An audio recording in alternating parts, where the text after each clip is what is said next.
silent revolution is unfolding in the skies. While Russia struggles to squeeze incremental performance from its Su-57, the United States is quietly orchestrating the most ambitious leap in combat aviation since the dawn of stealth. Deep inside highly classified design labs, engineers are building the outlines of a sixth-generation fighter under the Next Generation Air Dominance, or NGAD, program. An aircraft not merely meant to succeed its predecessors, but to redefine how air power is projected, networked, and fought. To its advocates, NGAD is not just a new airplane, but a system of systems, a family of stealthy, optionally manned platforms paired with autonomous wingmen, digital backbones, and directed energy weapons. To its critics, it risks becoming a costly technological gamble whose promises exceed physics and budgets. Either way, the stakes are immense. The winner of the sixth-generation race will not only command the skies, but shape the strategic balance for decades to come. The U.S. Next Generation Air Dominance, or NGAD initiative, discussed under the FAXX label for the Navy and NGAD for the Air Force. It's not a single airplane, but a family of systems designed to assure air superiority in the 2030s and beyond.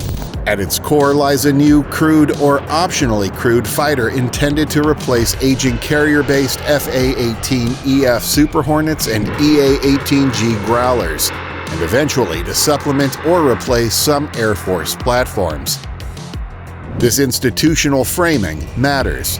By treating NGAD as a multi-service program with dedicated funding lines and even its own program offices, the Pentagon is signaling that it sees next-generation air dominance not as an incremental improvement, but as a strategic imperative. Unlike earlier generations in which one or two primes built prototypes and then competed for production, NGAD is structured to leverage parallel development and digital design across multiple companies before a down select to production. Another important nuance is the different operational environments of the Air Force and Navy. Carrier fighters historically prioritize robustness, short-deck takeoff and landing performance, and sortie generation over extreme radar stealth.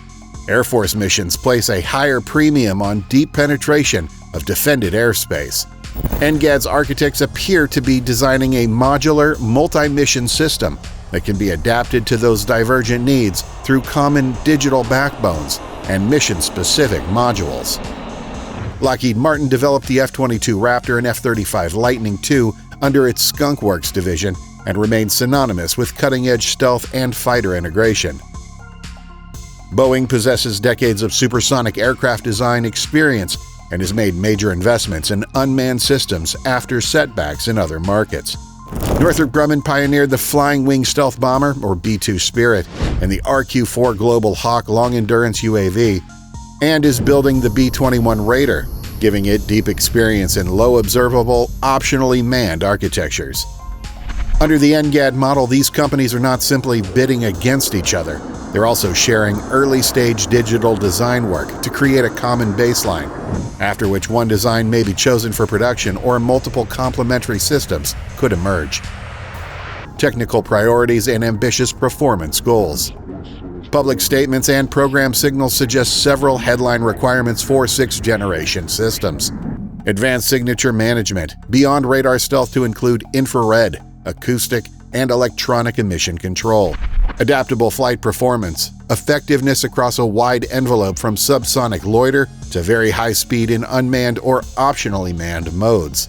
Some unclassified reports have speculated on maximum speeds exceeding Mach 5 and endurance up to 50 hours in uncrewed subsonic cruise. Optional manning and teaming.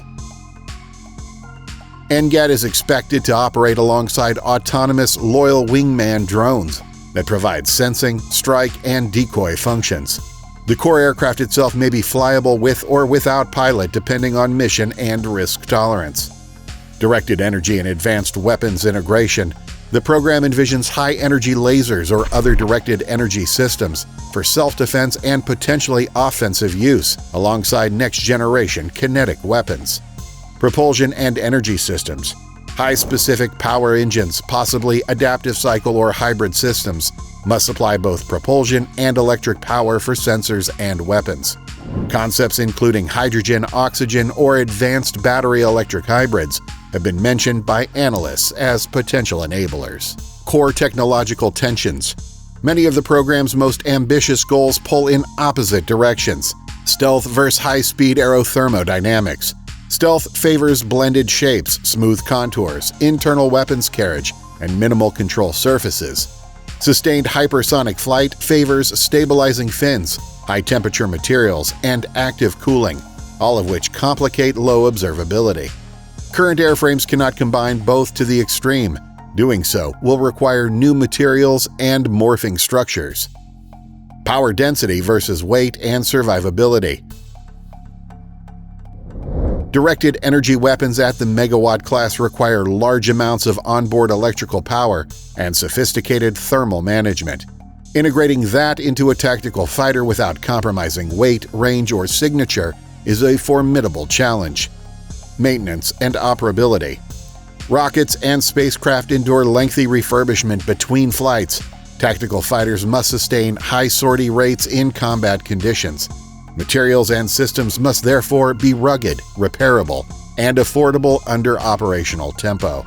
Digital trust and security. Open software-centric architectures accelerate upgrades, but expand the cyber attack surface. Securing supply chains and embedded code in such a collaborative environment will be a persistent challenge. Russian officials have floated the idea of upgraded platforms like the Su-57 to sixth-generation capability. In practice, converting an existing airframe into a fundamentally new class of performance faces limits in geometry, thermal margins, and domestic industrial capacity. Sensors, avionics, and weapons can be improved, but creating an optionally manned, hypersonic-capable, low-observable aircraft from scratch requires sustained investment across materials, engines, and electronics, something Russia's constrained budget and industrial base make difficult. Thus, while Moscow may pursue incremental advances and asymmetric counters, such as hypersonic missiles, NGAD's full vision appears to be beyond its immediate reach. This does not mean the United States can be complacent, but it underscores why Washington is betting on a leap rather than a slow evolution. Large multidiscipline defense programs routinely take decades to mature. The F-35, itself less radical in ambition, took over 20 years from concept to full operational capability. NGAD's digital approach and pooled industrial effort are designed to shorten that timeline, but significant technical risks remain, especially in propulsion, materials, power generation, and directed energy. Publicly, the Pentagon expects initial operational capability after 2030. The business model revolution. Perhaps the most overlooked innovation is NGAD's acquisition strategy. Roper has emphasized that at a certain stage, all the developers will unite into one structure, pooling their digital designs before physical prototyping. This should reduce program costs by avoiding redundant prototypes, improve cross-company communication and standardization, allow engineers from all primes to work within a shared digital environment up to physical production. In the past, companies zealously guarded their proprietary methods, even in service of national security. If NGAD's cooperative model succeeds, it could yield unprecedented technical synergies in materials, avionics, propulsions, and weapons integration, a form of industrial combined arms for aerospace, engines, energy, and the heart of the aircraft. Details of the propulsion system that lifted the first prototype remain classified, but next-generation fighters will not only rely on stealth technologies, they will require power plants capable of accelerating the aircraft to extraordinary speeds and enabling three-dimensional maneuvering with controlled thrust vectors. Being as fast as a cruise missile and as invisible as a stealth bomber simultaneously is a task no single company has yet solved, especially when the system must be reusable and combat-ready within hours, not months. That is why NGAD's collaborative model and heavy funding are so crucial. The hope is that by assembling the best engineers from multiple firms, the time frame for breakthroughs can be shortened from decades to years. Waiting for reality. It was not too early for the Americans to announce a revolution in aircraft construction. First, a real aircraft is not expected to enter service until after 2030. Second, successful prototype testing gives the program the right to request funding and plan further development. Finally, the public narrative itself serves a strategic function, deterring adversaries, influencing allies, and shaping the industrial base. Yet history counsels caution. Promising demonstrators do not always translate into affordable, maintainable fleet aircraft. Even if NGAD achieves its digital engineering objectives, the combination of stealth, hypersonic capability, optional manning, and directed energy weapons will stretch current science and budgets. Conclusion: NGAD represents a deliberate attempt to reframe air dominance for the contested battlefields of the mid-21st century. Its emphasis on digital engineering, software modularity, and cooperative industry development is as significant as its aeronautical ambitions. The program is not simply an American magic trick. It is a high-risk, high-reward effort to leapfrog competitors through both technology and acquisition innovation. However, many of the most hardline-grabbing performance claims, extreme speed, long unmanned endurance, compact megawatt-class directed energy, involve hard engineering trade-offs that will take time and significant funding to resolve. Until demonstrators validate those claims, a degree of programmatic caution and technical humility is warranted. NGAD's promise is real, but the path from magical rhetoric to the operational reality will pass through years of hard, measurable engineering progress.